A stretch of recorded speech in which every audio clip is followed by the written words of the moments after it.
What is art direction? The craft behind the camera. जब पर्दे पर एक कहानी जिंदा होती है, उसकी शुरुआत सिर्फ कैमरे से नहीं, एक ख्याल से होती है। हर शाही महल, हर पुरानी गली, हर घर, हर दीवार और हर छोटी सी चीज एक नई दुनिया रचती है। यही है आर्ट डायरेक्शन, जहां कल्पना को रूप मिलता है और कहानी को एक सोल यानी रूह। क्योंकि बॉलीवुड में सिर्फ सीन नहीं बनते, पूरी दुनिया बसाई जाती है।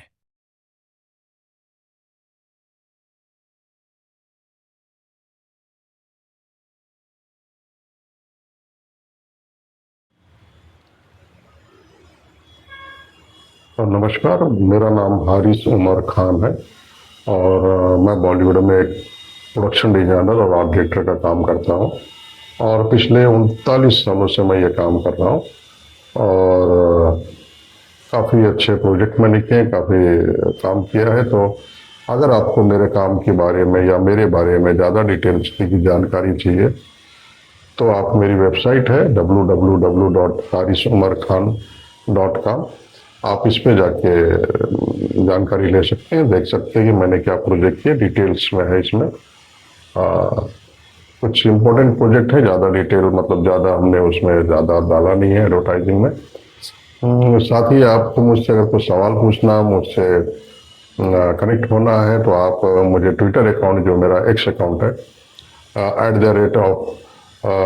@HUSDQAN, इस पे आप इसे आप फॉलो करें और मुझसे सवाल जवाब करें, मेरे सेट के बारे में पूछे, मेरे बारे में पूछे, या और भी कोई जानकारी चाहिए तो इसके बारे में पूछ सकते हैं। मेरी शिक्षा जो हुई है वो मुंबई में हुई। मैं as a document pass out हूँ। साबु सिद्दीक पॉलिटेक्निक है बॉम्बे में, भाईखल्ला में, वहाँ से मैंने डॉक्यूमेंट का कोर्स किया है। उसके साथ ही पैरेलल मैंने कॉमर्स में ग्रेजुएशन किया हुआ है और मैंने काम सीखा है। हमारे गुरु हैं नीतीश राव, जिनके साथ काफ़ी साल मैंने गुजारा। उसके बाद फिर मैं नितिन देसाई के साथ 3 साल रहा हूँ और यहाँ से मैंने काम सीखा है। तो क्योंकि हमारा जो है डिज़ाइनिंग लेवल पिछले एपिसोड में पूरा हमने डिस्कस कर लिया था कि क्या क्या करना है, कैसे कैसे करना है और क्या क्या प्रोसेसेस है, और मैंने उसमें काफ़ी रेफरेंस भी अपने जो मेरे फाइल्स है वगैरह मैंने शेयर करी है। आप उससे बना भी सकते हैं, देख के भी आप बना सकते हैं। तो डिज़ाइन लेवल मेरे हिसाब से ऑलमोस्ट कंप्लीट है रेफरेंसिंग लेवल पे। लेकिन अब जो है, क्योंकि लोकेशन रेक की जो रियल लोकेशन है उसकी रेकी करना ज़रूरी है, क्योंकि जब आगे आप बजट देंगे तो उस सबको ये प्रभावित करता है।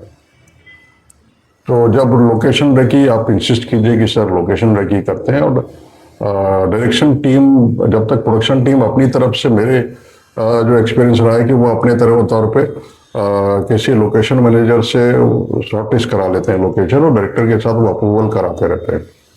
तो जब वो आपकी तरफ से थोड़ा प्रेशर जाएगा और आप बोलेंगे कि मुझे बजटिंग के लिए चाहिए लोकेशन रेकी, तो फिर वो आप डायरेक्शन की टीम, नॉर्मली डायरेक्टर या उसके साथ 2 असिस्टेंट या 3 असिस्टेंट होते हैं, और सिनेमेटोग्राफर की तरफ से 1-2 असिस्टेंट होते हैं, साउंड वाला होता है, और आपकी टीम में आप 2 बंदे लीजिए, क्योंकि 2 बंदे जरूरी हैं। अगर 2 नहीं जा सकते तो कम से कम एक आपका डायरेक्टर जो जाए। एसोसिएट जाएगा तो बहुत अच्छा है, या सेट डिजाइनिंग वाला जाएगा तो बहुत अच्छा है। सेट डिजाइनिंग वाले को ले जाएंगे तो आपको उसे पता है कि उसने देखा हुआ है, उसे जो भी डिजाइन करनी है, उससे रियल लोकेशन को चेंज करना, इनकॉर्पोरेट करना, तो उसे देखा हुआ तो वो कर सकता है इजीली। लेकिन इसीलिए इंसिस्ट कीजिए कि डायरेक्टर अगर हो और सेट डिजाइन का डिजाइनर हो, अगर आर्ट डायरेक्टर ना जा रहे तो सेट कंस्ट्रक्शन वाला टीम का बंदा हो। ये 3 लोग, और सब लोग जब आप लोकेशन रेकी पे आप जाते हैं तो, क्योंकि लोकेशन रेकी पे नॉर्मली ये होता है कि उस सीन के हिसाब से डायरेक्टर अपना डिस्कशन शुरू कर देता है कि हाँ से ये होएगा। वो एक डमी अपने आर्ट असिस्टेंट के साथ वो सीन को क्रिएट करते हैं और उसकी फोटोग्राफी वो करते रहते हैं। तो आप अपना काम कीजिए, जब तक वो डिस्कस हो रहा है तो आप एज ए पीडी वो डिस्कशन में शामिल रहिए। लेकिन जैसे ही आपका डिस्कशन खत्म होता है, डायरेक्टर अपने काम पे लगता है, सिनेमाटोग्राफर अपने काम पे लगता है, वो अपना लाइटिंग सोर्स देखता है, अपना लाइट कैसे लगाएंगे वो सब देख रहा है, और आपका जब डिस्कशन हो गया, पूरी सीन की डिस्कशन होती है, वहाँ पहुँचने के बाद 3 सीन है 4 सीन है, उसको क्रिएट करके असिस्टेंट के साथ डिस्कस होता है। तो ये आप जब डिस्कशन हो जाए उसके बाद फिर आप अपनी टीम के साथ डिस्कस कीजिए कि यार ये यहाँ पे अपन ये दे सकते हैं, यहाँ पे ये फ्रेम दे सकते हैं, यहाँ ये खूंटी दे सकते हैं, ये कलर है, ये पिलर है, सर ने ये बोला यहाँ पे अपने कुछ फोरग्राउंड में देना, एवरीथिंग जो भी है आपका डिस्कशन हुआ है उस रियल लोकेशन में आप उसको इनकॉर्पोरेट कीजिए और नोट बनाइए, नोट जरूर बनाइए और उसके साथ फोटो निकालिए, क्योंकि फोटो निकालने के बाद जब आप डिजाइनिंग टेबल पे पहुंचेंगे तो फोटो काम आता है। उसके बाद जो है आप अगर एक्सटीरियर है तो एक्सटीरियर में कहाँ तक कितनी फ्रेम खुल रही है, कितने दुकानें दिख रही है, कितनी स्ट्रीट दिख रही है, ये सब नोट बनाइए, उसका फोटो निकालिए और उस फोटो के बाद इंडिविजुअल घरों के या इंडिविजुअल दुकानों के फोटो निकालिए, क्योंकि उनको क्या चेंजेस करेंगे तब आप डिसाइड कर पाते हैं। एक जब आप लॉन्ग शॉट निकालेंगे तो उसमें हो सकता है पीछे एक दुकान छुप गई हो, तो इसीलिए जब आप उसमें पोल है, पोल चाहिए कि किस एरा की कहानी है, उस हिसाब से अगर पोल चाहिए तो पोल कैसे निकालेंगे, कैसे रखेंगे, पोल को कैसे कैमोफ्लेज करेंगे। आजकल अगर फिल्म 10 या 12 साल पुरानी है तो गवर्नमेंट के जो स्लोगन होते हैं वो भी अलग होता रखे होंगे, अभी के नहीं होंगे, तो वो कैसे आप चेंज करेंगे। अगर स्काई ब्रेक करना है तो बैनर किस तरह का जाएगा। तो ये सब चीज़ें जो है आप, क्योंकि पहले आप ये सब डिस्कस कर चुके हैं और आपने अपने विजन में ये सब कुछ शामिल किया, लेकिन जब आप रियल लोकेशन पे जाते हैं तो आपने पहले काम किया है सेट पे, अब आप रियल लोकेशन पे पहुंचे हैं, तो रियल लोकेशन में ये सभी चीज़ें अगर पूरा स्ट्रीट वो ले रहे हैं, पूरा चौक का शूट कर रहे हैं, तो आपको हर एंगल में, हर चीज़ में आप वहाँ पे 2 दिन 3 दिन गुजारिए, 4 दिन गुजारिए, डायरेक्टर चले आएंगे, सिनेमाटोग्राफर चला आएगा, लेकिन आप वहाँ पे रहिए, 2-3 दिन गुजारिए, लोगों से मिलिए, प्रोडक्शन टीम के साथ रहिए, लोकेशन मैनेजर के साथ रहिए, कि बहुत सारे लोग अपनी दुकान के बोर्ड नहीं चेंज करने देंगे, बहुत सारे लोग अपनी दुकान का कलर नहीं चेंज करने देंगे। आपको पता चला वहाँ पे आपका एक्टर जा रहा है तो वो ज्वेलरी की दुकान है तो उसका आपको इंटीरियर करना पड़ेगा, या कम से कम आपका डोर का जो शोकेस है उसे आप चेंज करना पड़ेगा। तो ये सब चीज़ें उनकी परमिशन दे रहे हैं, दुकान वाले नहीं दे रहे। आपको इन 4 दिनों में वहाँ का एटमॉस्फेयर क्या, पब्लिक का बिहेवियर क्या है, ये सब पता चल जाता है। पब्लिक के बिहेवियर के हिसाब से फिर आप अपना प्लान कीजिए कि भैया यहाँ पे जब लोकेशन मैनेजर रहेगा तभी हम काम करेंगे, नहीं तो नहीं करेंगे, क्योंकि जो वो बात कर रहा है, आप बाहर से आए हुए हैं, आपको वो लोग डांटेंगे, मारेंगे, तो वो जो लोकल है वहाँ का, उनका कनेक्शन, पॉइंट ऑफ कनेक्शन, उसको सामने रखिए कि भैया आप यहाँ बात कीजिए, मेरे वर्कर यहाँ काम करेंगे। आपको वहाँ पे काम करने की जगह है कि नहीं है घर के अंदर, क्योंकि बहुत से घरों में लोग रहते हैं तो आपको वो काम करने नहीं देंगे। आप जब आप कलर कर रहे हैं, शेड चेंज कर रहे हैं, तो कलर की स्मेल से वो उनको तकलीफ होगी। तो ये सब चीज़ें आप जब डिस्कशन हो रहा है और आपका जब आप अपना प्लानिंग कर रहे हैं, तो ये सब चीज़ें उन रहने वालों को भी बताइए कि हम यहाँ पे ये कलर यूज़ करेंगे, उसकी स्मेल आधा दिन रहेगी, 1 दिन रहेगी, 1.5 दिन रहेगी। हम ऑयल पेंट यूज़ कर रहे हैं तो ऑयल पेंट कलर का स्मेल जो ज़्यादा रहेगी, डिस्टेम्पर यूज़ कर रहे हैं तो उसका कम रहता है। उसी हिसाब से हम आपके यहाँ पे इस वॉल पे हम ये ड्रिल मारेंगे, हम अपना यहाँ पे फ्रेम लगाने वाले, हम यहाँ पे ग्लास लगाने वाले, हम यहाँ पे आपके प्रांगण में, आंगन में हम यहाँ पे सिंक लगाने वाले हैं, वॉश बेसिन लगाने वाले हैं। तो ये सब चीज़ें आप लोकल घर वाले से डिस्कस कीजिए, और वो परमिशन दे रहा है नहीं दे रहा है वो लोकेशन मैनेजर के सामने आप बात कीजिए।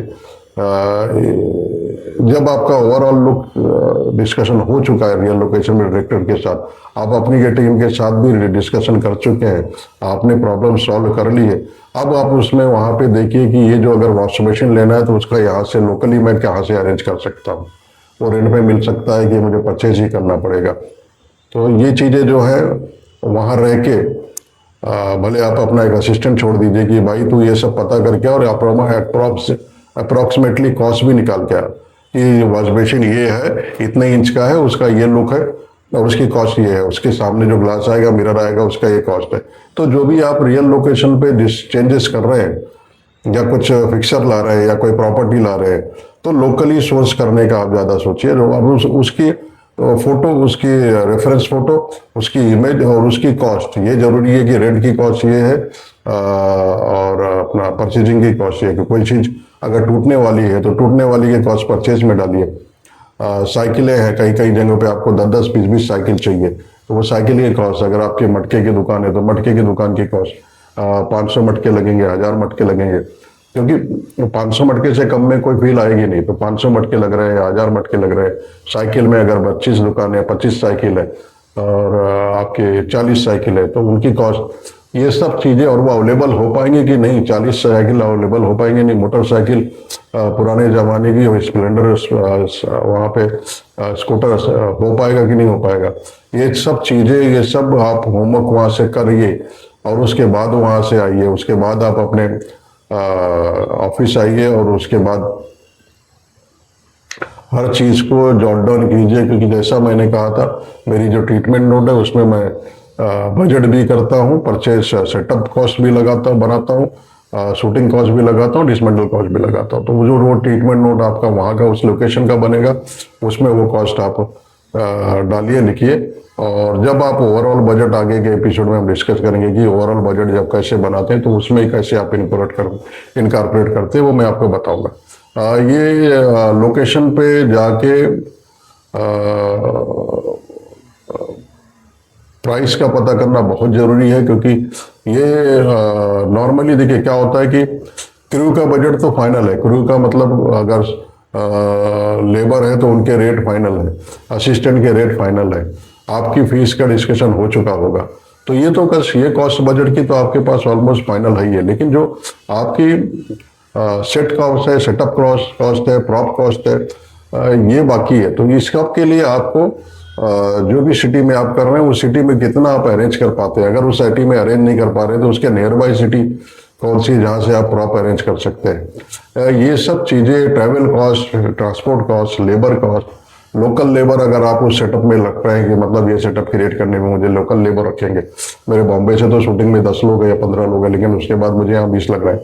अगर आप स्ट्रीट में कर रहे हैं, चौक में कर रहे हैं, तो आपको जाहिर सी बात है कि वहाँ लोकल लेबर लगेगा, क्योंकि लोकल लेबर को पता है कि कहाँ पे का गली है, कौन से दुकान का पीछे दरवाजा है, ये सब चीज़ें पता है। तो लोकल लेबर आप रख रहे हैं तो उनका क्या रेट है, उनका क्या प्राइस है, उनका वर्किंग आवर क्या है, वो सुबह नहीं आते हैं, कभी भी लोकल लेबर 10 बजे से पहले नहीं आते हैं, तो आप उनसे बात कीजिए कि भैया मुझे आप 6 बजे चाहिए, वो फिर बताएंगे कि नहीं हम 6 बजे आएंगे तो हम ये चार्ज लेंगे। वो कुछ लोग बोलेंगे नहीं मैं तो 20 किलोमीटर दूर से आ रहा हूँ, तो आप उनको रहने का, जो अपनी यूनिट के रहने के जगह का इंतजाम है वहाँ पे उनका इंतजाम कीजिए, 4 लोग 10 लोग का, कि नहीं आप यहीं रहिए, हमारे साथ रहिए और हमारे समय पे आप उपस्थित रहिए, आपका जो पेमेंट है वो हम करेंगे।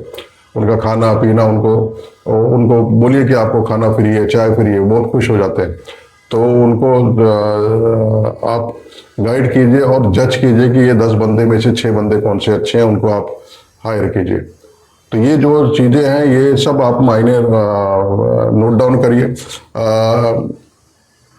अब जो आपका मूड बोर्ड फाइनल हुआ है, अब उस मूड बोर्ड के जो फाइनल में आपने जो भी प्रॉप दिखाई है उसकी आप सोर्सिंग शुरू करिए।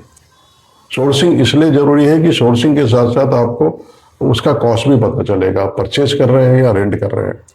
अगर रेंट कर रहे हैं तो बहुत सारी बॉम्बे में दुकानें हैं जो कि प्रॉपर रेंटल की दुकानें, आप उनके यहाँ जाके आपको एक ही जगह पे बहुत सारी चीज़ें मिल जाती हैं, तो उनसे आप उनको सामान को अलग कीजिए। वो पूछेंगे सर कब शूट है, तो बताइए कि अगले महीने 1 महीने बाद मेरी ये शूट है, मुझे ये प्रॉप चाहिए, तो वो बताएंगे कि नहीं ये मेरी प्रॉप्स कहीं जा रही है, कंटिन्यूटी में है किसी के, तो आप उसका दूसरा ऑप्शन निकालिए। आप जितनी भी स्टेट में प्रॉप्स है, मेरे हिसाब से प्रॉपिंग के टाइम पे आप थोड़ी भी कंजूसी मत कीजिए।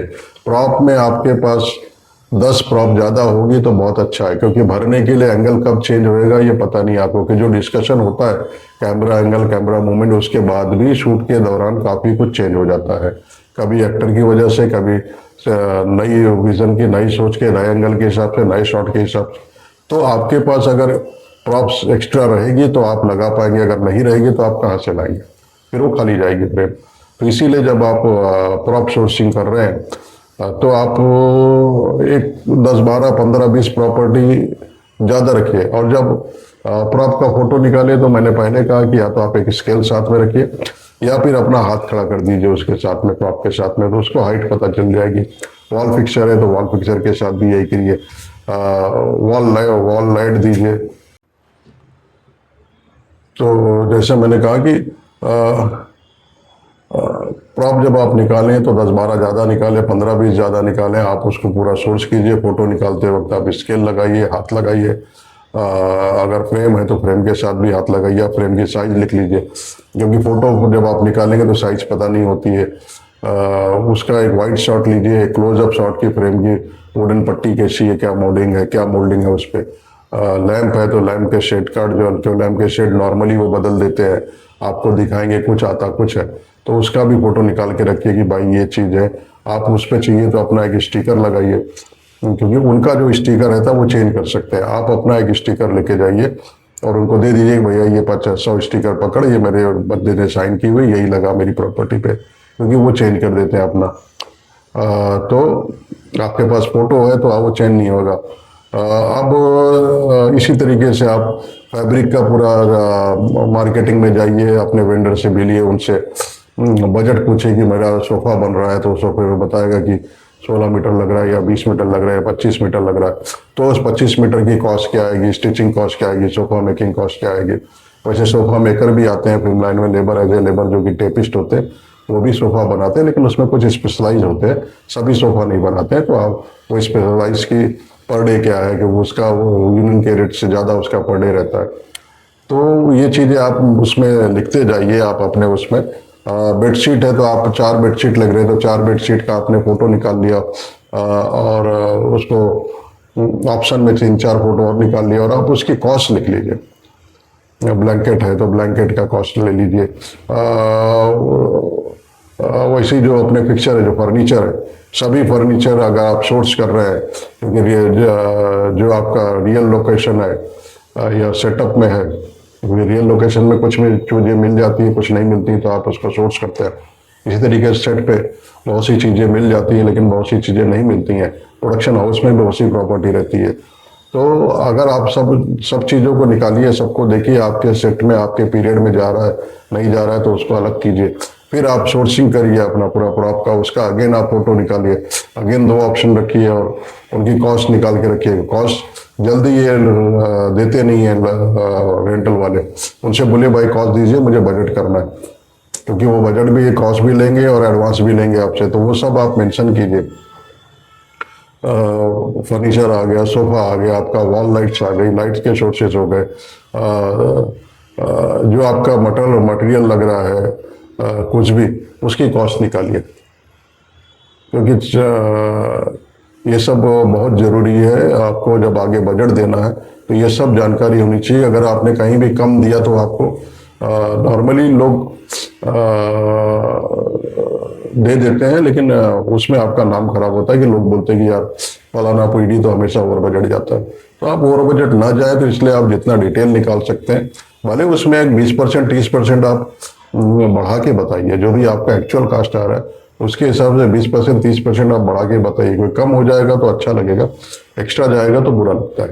तो जितना आप इसमें होमवर्क कर सकते हैं, जितना आप रेफरेंसिंग कर सकते हैं, जो भी फोटो है, मतलब अगर उसने कहा कि भैया ये जो आपने सिगरेट की पैकेट लिखी है, इसका फोटो क्या रेफरेंस दिखा रहे हैं आप, कौन सी सिगरेट पी रही है, तो उसका भी फोटो आपके पास होना चाहिए। लाइटर है तो लाइटर का भी फोटो होना चाहिए। मतलब 0 to हर चीज का फोटोग्राफ आपके पास रेफरेंस फोटो होना चाहिए। क्योंकि ये जब आप कर लेंगे तो आप अपने तौर पे एकदम से रेडी होते हैं, और आपको कोई तकलीफ नहीं होती आगे जाके।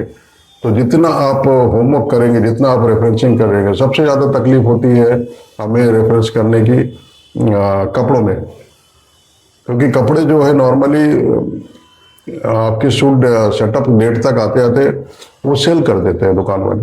तो आप नॉर्मली हमेशा जो है 2 या 3 ऑप्शन रखिए, 2 या 3 ऑप्शन रखेंगे, और 2 दुकानों से 3 दुकानों से उनका देखिए कि तीनों दुकानों में ये चीज़ मिल रही कि नहीं मिल रही। अगर एक के पास बिके है तो मुझे दूसरे के पास मिलेगी कि नहीं मिलेगी। तो ये जरूरी है, क्योंकि जब आप खरीदने जाएंगे तो आपके पास वो मिलना चाहिए, क्योंकि आपने अप्रूवल लिया है।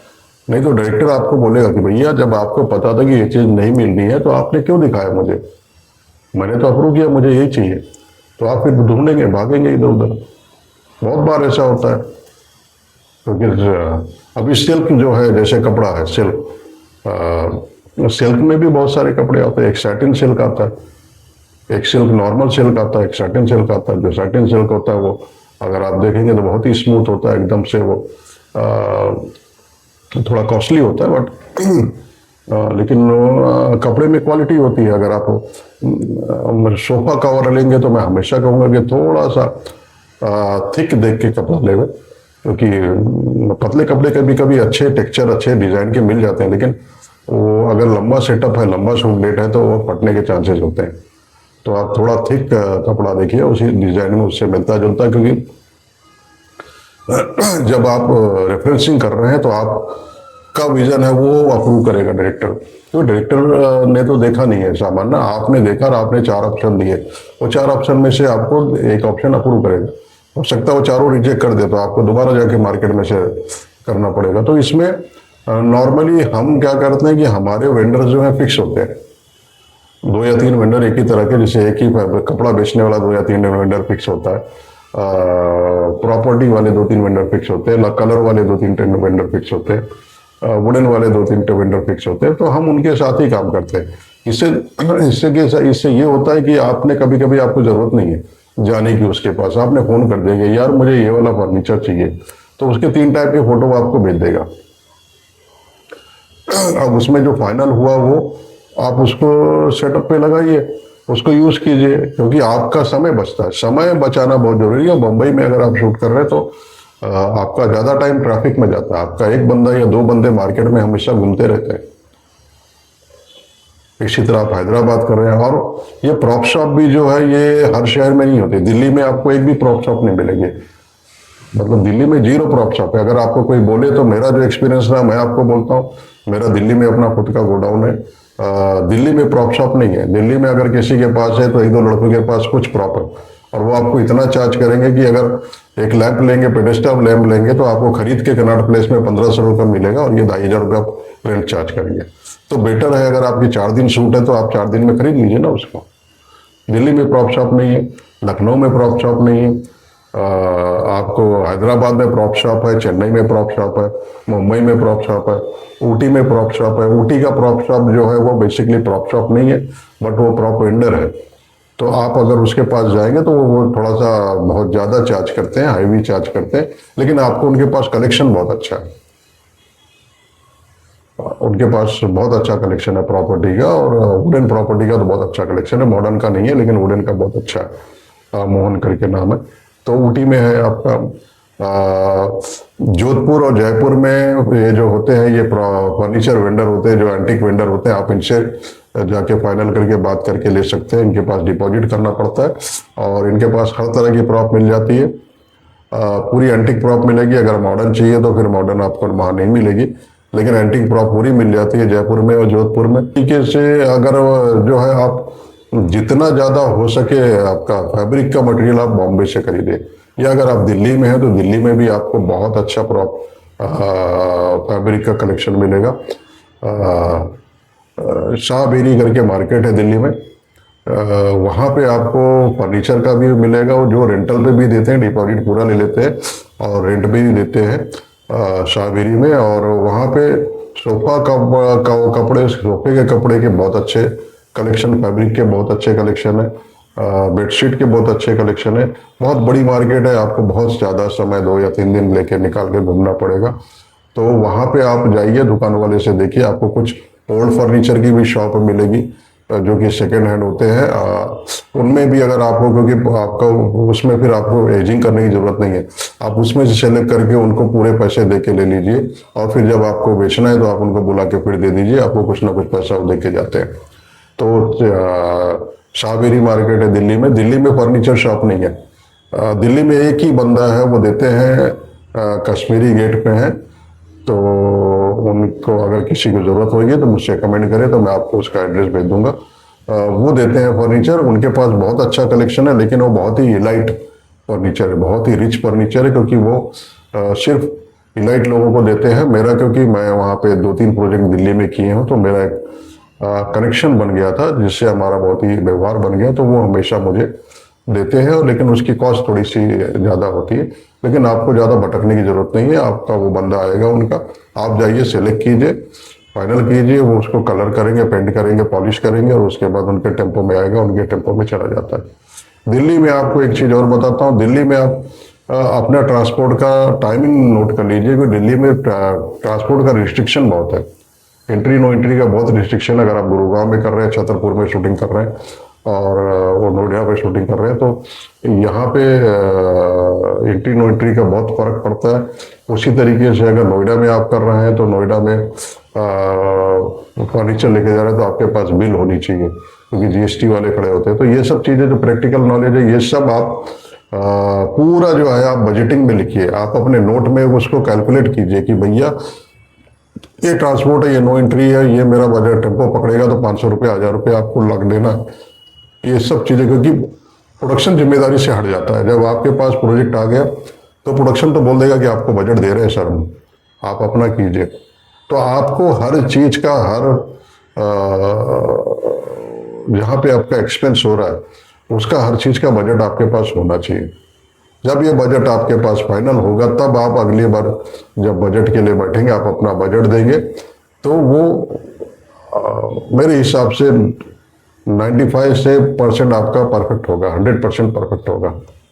तो बजट पे आप जरूर काम कीजिए। जितना रेफरेंसिंग करेंगे, जितना वेंडर से मिलेंगे, जितने फोटोग्राफ निकालेंगे, जितना आप सोर्सिंग के वक्त मेहनत करेंगे, वो बजट पे आपका असर करता है। तो सोर्सिंग पे बड़ा ध्यान दीजिए, क्योंकि प्रॉप सोर्सिंग बहुत बड़ी चीज़ है। प्रॉप सोर्सिंग में आप हमेशा ध्यान दीजिए, प्रॉप सोर्सिंग को बहुत महत्व दीजिए, क्योंकि प्रॉप सोर्सिंग के वक्त आपका बजट बहुत मायने रखता है। तो आगे के एपिसोड में हम बात करेंगे अब बजट का, बजटिंग कैसे करते हैं, उसका प्रेजेंटेशन क्या है, इस सिलसिले में बात करेंगे। यहाँ मैं आप लोगों से नॉर्मली जैसे हर एपिसोड में कुछ ना कुछ एक अपने एक्सपीरियंस बताता हूँ, शेयर करता हूँ। तो मैं यहाँ पे एक्सपीरियंस शेयर करूँगा। मेरी एक सीरियल टीवी सीरीज थी, बहुत पहले 89-90s में आई थी, 91 या 92 में टेलीकास्ट हुआ था, चाणक्य। तो उसमें हमने एक बड़ा सा यक्ष बनाया था। यक्ष एक स्टैचू था, जो उसका बेस तो 10 फीट हाइट था, और जो पूरा स्टैचू था वो 42 फीट था। और उस पर हमने एक वुडन जो है छतरी लगाई थी, जिसका डायमीटर करीब 28 फीट था, और उसका वेट रहा होगा कम से कम 800, 900 या 1000 किलो तक वेट रहा होगा। लेकिन उस वक्त हमारे पास इतनी बजट नहीं था, इतना स्पेस नहीं था कि हम वहाँ पे क्रेन लेके जा सके। तो हमने जैसे पहले पिरामिड वगैरह में जो रैम्प बना के पत्थर लेके गए, उसी हिसाब से हमने रैंप बनाया, 0 से शुरू करके 42 फीट हाइट तक, उसके सर तक। और फिर सभी लेबर, करीब 100 लेबर की मदद से हमने उसको धीरे धीरे धीरे ऊपर उसकी पोजीशन तक लेके गए और उसे फिक्स किया। और वो करीब वहाँ पे 6 से 10 महीने तक वो वहाँ पे था, जो भी हवा चल रही थी, वेट था, ये सब से तो इतनी मजबूती दी थी हमने। और वो जो छतरी बनी थी वो पूरे वुडन की पट्टी थी। हमने 12 mm की पट्टी, लकड़ी जो वुडन पैनल होते हैं 12 mm थिकनेस की मंगा के, रबड़ की, और उससे हमने बनाया था। मैं यहाँ पे देखो आपको वीडियो भी लगाया हूँ इसका, ये देखिए आप। तो जो आपकी नीड होती है और आप उस चीज़ को कैसे कार्यान्वित करते हैं, ये भी आर्ट डायरेक्शन की ही कला है, क्योंकि ये आपको एक्सपीरियंस सिखाता है या ऑब्जर्वेशन सिखाता है, जैसा मैंने पहले एपिसोड में कहा था। तो आपको हर चीज़ें देखती रहनी चाहिए, और कहाँ पे किस चीज़ का, किस आपके अनुभव का आप यूज़ कर सकते हैं, ये आप जरूर करें। नॉर्मली देखिए, क्योंकि जो हमने उसका लगाने का कारण ये था कि हमने पाटलिपुत्र बनाया था। पाटलिपुत्र की जो भव्यता है, जो उसका ग्रैंड्योर है, उसे दर्शाने के लिए पहले के वक्त में कुछ ना कुछ ऐसे मॉन्यूमेंट्स या स्टैचूज या बनाया करते थे, जिससे कि उस प्रदेश की, उस देश की भव्यता दिखती थी। तो उस चीज़ को हमने एक एक्सप्रेशन करने के लिए हमने यक्ष बनाया था। और आप लोगों से रिक्वेस्ट यही है कि आप लोग जितना ज़्यादा इसे शेयर कर सकते हो उतना ज़्यादा शेयर करिए, सब्सक्राइब कीजिए, लाइक कीजिए। और मेरे बारे में जानकारी लेना है तो फिर अगेन मैं यहाँ पे रिपीट करूँगा कि मेरी वेबसाइट है www.harisumarkhan.com। आप इस पे जाके मेरे प्रोजेक्ट और मेरे सभी जो भी मैंने काम किया प्रोफेशनल उसके बारे में जानकारी ले सकते हैं। और रिक्वेस्ट और यहाँ एक और करूँगा कि आप कमेंट में अपना शहर जरूर लिखें, क्योंकि मैं हो सकता है उस शहर में आऊँ तो आपसे मिलूँ। आज का टास्क ये है कि आप हमें ये बताएंगे कि पहले की जो फिल्में होती थी उसमें डबल रोल होता था, और वो जो टेक्निक थी उसे क्या कहते थे, और जो एक कैमरा आया था जिससे कि आप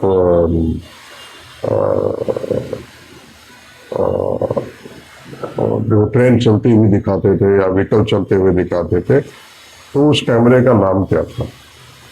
और जो पिछला हमारा टास्क था जिसमें हमने पूछा था कि mister Kuldeep Katwal I didn't do it में किस प्रदेश की बात हो रही है, तो वो एक प्रदेश हमने काल्पनिक क्रिएट किया था, भरतसर, उसके बारे में बात हो रही है। और जो धन्यवाद। एक फिल्म सिर्फ कहानी से नहीं बनती, उसकी अपनी एक दुनिया होती है, और उस दुनिया को जन्म देता है आर्ट डायरेक्शन। एक खाली स्पेस को जीती जागती दुनिया में बदलना।